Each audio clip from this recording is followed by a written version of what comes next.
सध्याच्या काळात पशुपालनात मोठ्या संधी आहेत। म्हणूनच काही शेतकरी कृषी व्यवसायाला पशुपालनाची जोड देताना दिसतात। हीच संधी ओळखून इंदापूर तालुक्यात बाळासाहेब जाधव या शेतकऱ्यानं शेळी पालन आणि कुक्कुट पालनाद्वारे आपला आर्थिक स्तर उंचावलाय। त्यांनी कुक्कुट पालनासाठी कडकनाथ या जातीच्या कोंबडीची निवड केली। आपण ही जी कडकनाथ कोंबडी आहे ना, ती मुंबईवरून आणली होती आणि याचा सर्वात महत्त्वाचा वापर म्हणजे औषधी गुणधर्मासाठी होतोय। तर प्रामुख्याने अंगावर पडलेले कोड म्हणा, मधुमेह, ब्लड प्रेशर यासाठी या कोंबडीची मागणी भरपूर होते लोकांकडून।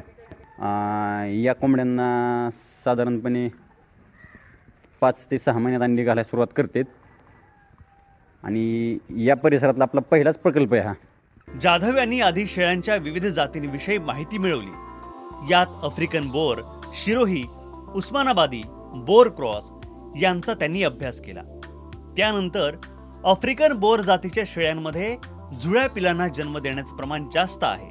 शिवाय या जातीच्या नरांचं वजन 1.5 वर्षात 120 किलोपर्यंत वाढतं असं त्यांच्या लक्षात आलं। या पशूंच्या देखभालीच्या कामात त्यांचे सहकारी मोलाची मदत करतात।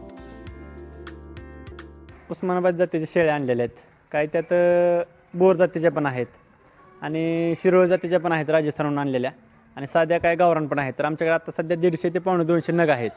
तर आम्ही ते सध्या लोकललाच विकतोय।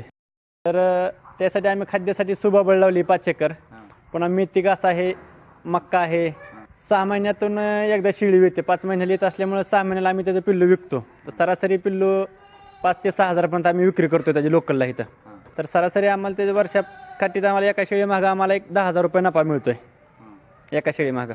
शेती कोणतीही असो ती यशस्वी करण्यासाठी निसर्गाची साथ, तज्ञांचं मार्गदर्शन, बाजारपेठेविषयी माहिती आणि आधुनिक शेतीचं तंत्रज्ञान आवश्यक असतं। पण इतकं असूनही शेतीतला तोटा टाळायचा असेल तेव्हा पशुपालनासारखा जोडधंदा तारक ठरतो। दादा थोरात, जय महाराष्ट्र, इंदापूर।